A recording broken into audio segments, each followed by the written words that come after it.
When I first read A Rose for Emily, I was a little bored. It was just a story about a wealthy woman who had no one left and kept getting bothered about taxes. No madness, no death, no spaces of note, only perspective. Then I read one special paragraph, a sentence.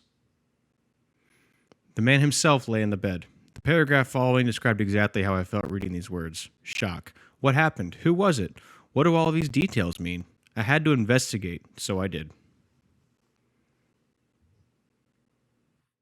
I reread the story in pieces, probably 5 times in total, studying every detail compulsively. This boring story had so quickly pulled me into its subtle nuances and perspectives, the real meat of the story. The first was the narrator's use of pronouns throughout the writing. During the story, the narrator is speaking to the reader as though the reader is part of the group of observers of Miss Emily Grierson. The narrator is speaking to the reader by using we instead of you or they. The narrator is walking us, the reader, through the story as if we ourselves are experiencing it. This is sort of like a pensive from the Harry Potter series, where the characters can look into a bowl of water and see someone else's memory as they lived it. We never get to see life from another perspective. We only get to hear them describe their experiences. My single greatest fear is that I one day come to like a dementia patient only to find that my experiences did not match reality.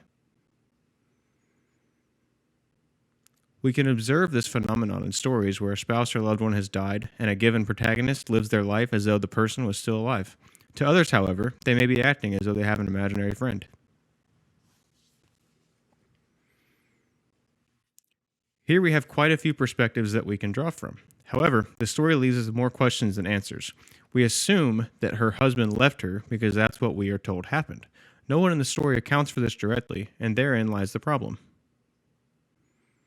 We are living out this created experience as though what we are told is true, and we don't question it until we wonder which man himself lay in the bed. This is where we start to question everything, even the rats we were already suspicious about being real. It could have equally as easily been Homer Barron, the Yankee foreman, or her husband, thought to have left her. We have no confirmation of these two people ever dying or even leaving, so we don't know what the arsenic was for.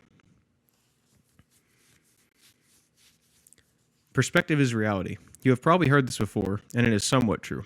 If a tree falls in the forest, but no one sees or hears it fall, then how do we confirm that it was ever standing?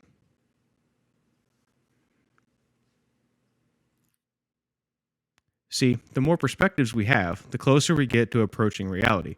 The more information we have, the closer we get, but the opposite is also true. If all or most of the perspectives are the same, then we generally assume it is reality. In mathematics, we use a graph to display the idea of approaching but never arriving. In this way, we approach reality but never truly arrive.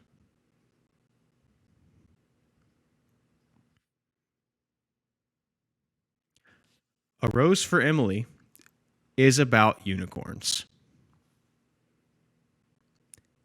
In the same way that legends and stories get passed down, someone at some point claimed different details relating to unicorns, such as their silver or platinum blood, the horn from their forehead, etc. Do these claims help us to approach the reality of a mythical horse, or are we simply believing a lie?